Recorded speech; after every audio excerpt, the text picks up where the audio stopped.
All right, thanks once again. It's Ishmael Sistrunk with the St. Louis American and STLamerican.com. Here with our Rams Roundup correspondent, Palmer Alexander III, here to discuss the Rams' first week game against the Detroit Lions and their upcoming game against the Washington Redskins. Right. Palmer, week one, what'd you think? I know you predicted a Rams victory. They came up just a little bit short. How'd you think they fared overall in the game? Well, I like how the young players stepped up. They played with a lot of intensity. Janoris Jenkins getting that pick early on the first drive. I mean, when Detroit was marching downfield and sending an early message, and just like I thought they would a week prior, is that we're not going to come in here and be intimidated. We're going to show you guys we come to play. And I was impressed by that. I really was, and they fought hard. But I know that they have to learn how to close games. And I think that game could be a building block. I think you can judge this team on a game-by-game basis, and let's see where they go from week on out. But I think this was a good start for this team. Absolutely, and it was a very close game. Obviously they had a big opportunity to win the game. There was a shot clock error that Coach Fisher's talking about where the play clock was running while the game clock wasn't, and that caused a little issue with that near the 2-minute warning where they ended up having to call a timeout. Yeah. There was a little funny business down there in Detroit with the clocks going on, but that aside, they had every opportunity to win the game.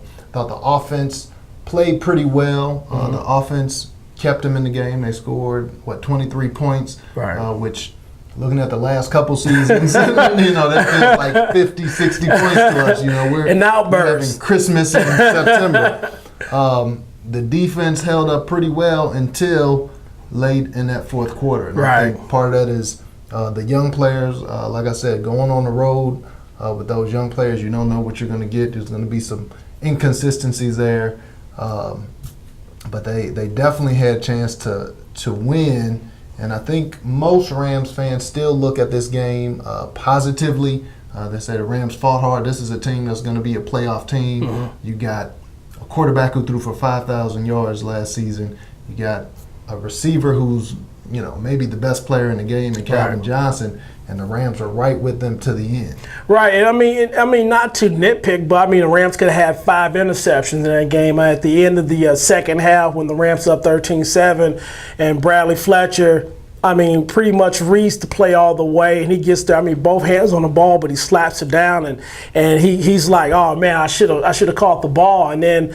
That kept Detroit drive alive, and they got 3 more points, and it was 13-10. Even though they lost by 4. But, in a close game, you could look at any particular play like, man, what would have happened if that play was made? Even the Craig Dow interception that he dropped, if you look at that was the drive killer. It just seemed like there were times where Detroit looked like they couldn't be stopped. But the defense did a great job of all 3 interceptions, if you notice, it came damn near in the same area.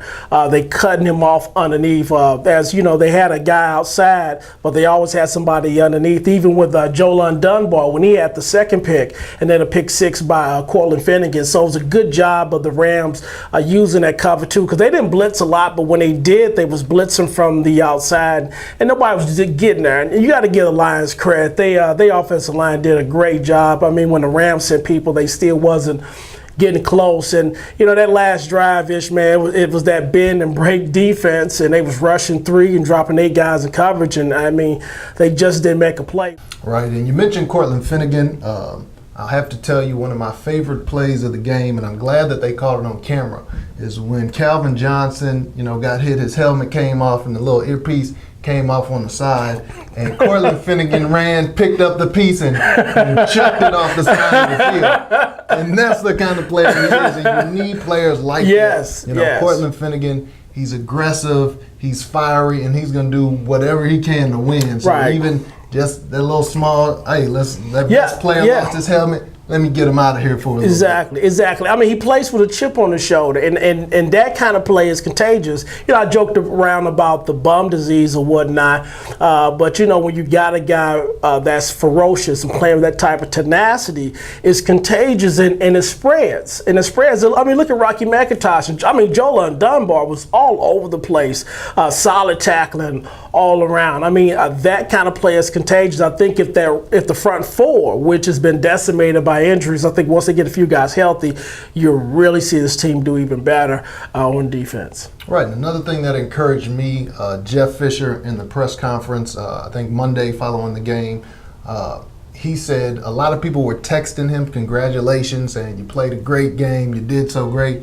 And he said, you know, what are you texting me for? We lost by 4 points. Right. How great a job was it if we lost by 4? Now, he recognizes that the players are making plays, that they're definitely a big improvement over last season, but he's not content to just have, oh, we did good. Right. Oh, we played okay. This isn't the last regime where you get, I'm pleased with the effort, but not with the results. You know, Right. Jeff Fisher's all about those wins. Exactly, and that's why they had to fire Steve Spagnuolo, because you cannot win with that attitude. He expects to win. Like we talked, I think a couple of months ago, and he got miffed when people were saying, well, you're going to go 10-6, and he was like, well, why are you just going to expect us to lose 6 games? Because he expects to win. That's why he's one of the highest paid coaches with that salary. He came here to win. They didn't come here for attaboys. They came here to win, and I expect them to win. So going forward to this week, like I said, St. Louis Rams are playing RG3 and the Washington Redskins. RG3 put up some amazing numbers in his first game against the Saints. Yeah. Pulled out a win over a real high-quality team, had over 300 yards, I think 40 yards rushing as well. Yeah, but Spagnuolo's their defensive coordinator. He brought the Ram defense down there. I mean, no, but you know what, man? RG3 is, he's just a phenomenal athlete. I'm wondering, what is Jeff Fisher going to throw at him? Because do you want to flush him out of pocket? You've seen what he can do. He can transition to either side. He definitely have the arm strength to get the ball downfield. You know, what's going to happen is definitely going to take a team effort, especially with our young corners again. You know, being physical, like you talked about Cortland Finnegan earlier. You know, guys being physical, getting these guys face, letting them know you have a long afternoon. And like I said, I think these boys are going to be really juiced up against RG3, and I think they're going to serve notice that you're not going to win today.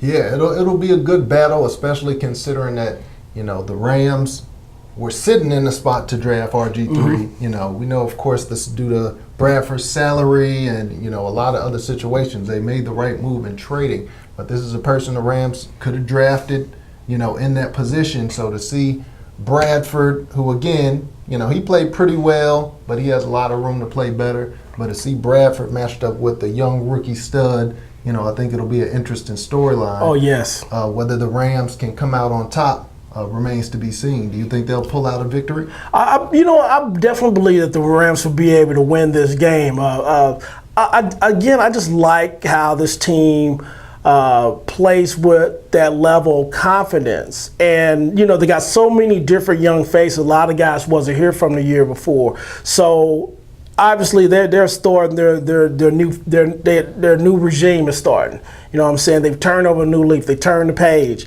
and so I expect them to win this Sunday. I definitely do, because they play bad at home. You know, from what I gathered during the preseason, how well will it transition to the regular season? We'll find out the Sunday, but I do expect them to win against Washington. Yeah, I'll go ahead and pick them this week as well.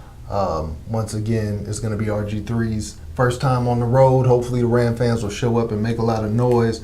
But I think Jeff Fisher will scheme pretty well for RG3. We saw the defense came up with 3 picks. When they're able to come up with 3 picks on them, even though they ended up losing the game, I think the linebackers and the D-backs will play pretty well. The big thing will be on that defensive line to keep containment, keep him from running like crazy. Right, and see, that's the thing. I hope that the Rams don't over pursue And because I never forget that when the Rams used to go up against Michael Vick, and how they used to always either have a guy always come up towards the top end on the blind side and have a guy pinch in, and somebody always seemed to take the wrong angle and he ends up bouncing outside. So I'm wondering if he's going to do a lot of stuff where he may drop an extra defensive lineman out there, or is Larry Niners going to spy? I'm just kind of interested to see what kind of scheme that he's going to use for RG3.